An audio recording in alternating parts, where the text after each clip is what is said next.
How to fix Instagram follow back problem. So if you want to fix your Instagram follow back problem, then first make sure that you have an internet connection. After that, open up your Play Store, go with your search. Under search, you need to search for Instagram. After searching, if you have any updates, you need to go and update your Instagram. After updating, your problem might be fixed. If that doesn't fix your problem, then go back, open up your settings. Under settings, you can scroll down, go with apps. Under apps, go with see all apps, and here you need to go with search, which is on the top, and then search for Instagram. After searching, you need to go with storage and cache, and then go with clear cache. Now you can go back and then go with permissions.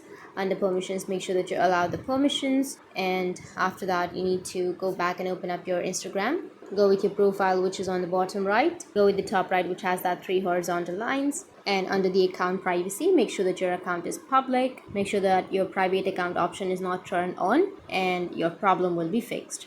That's it. And if you have any questions, feel free to comment below. Thanks for watching.